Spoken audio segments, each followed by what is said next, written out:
আসসালামু আলাইকুম। আমি অনামিকা। অনামিকা স্বপ্নকুটিরের নতুন আরেকটি ভ্লগ ভিডিও নিয়ে চলে আসলাম।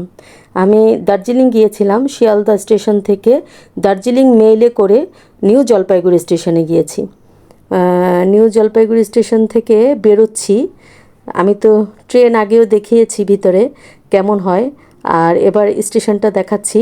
আপনারা যখন সকালবেলা এখানে নামবেন তখন এখানে নাস্তা করে নিতে পারেন। স্টেশনের মধ্যে অনেক খাবারের দোকান আছে, আর যদি মনে করেন স্টেশন থেকে বের হয়ে খাবার খাবেন সেটাও পারেন।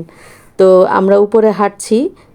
একটা কথা বলি, নিউ জলপাইগুড়ি স্টেশনে যখন আপনি নামবেন তখন লাগেজ নিয়ে উঠতে নামতে আপনার কোনো কষ্ট হবে না, কারণ এটা খুব হেলানো একটা রোড বানিয়ে দিয়েছে লাগেজ টেনে ওঠানোর জন্য।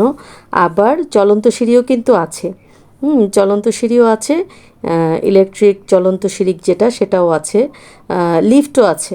আপনারা উপরে আরামে উঠতে পারবেন। আবার যখন ওই পারে যেয়ে নামবেন তখনও আপনি চলন্ত সিঁড়ি দিয়ে নামতে পারবেন, লিফটেও নামতে পারবেন।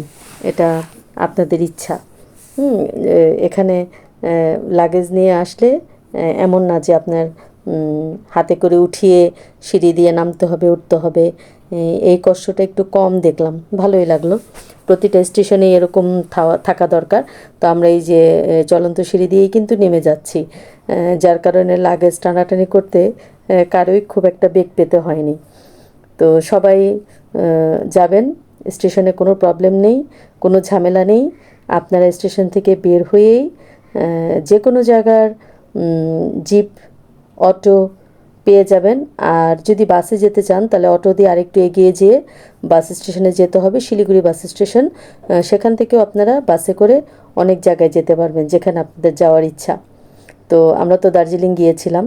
তো সবাই ভিডিওটি দেখবেন, লাইক, শেয়ার, কমেন্ট করবেন, সাবস্ক্রাইব করবেন। আসসালামু আলাইকুম।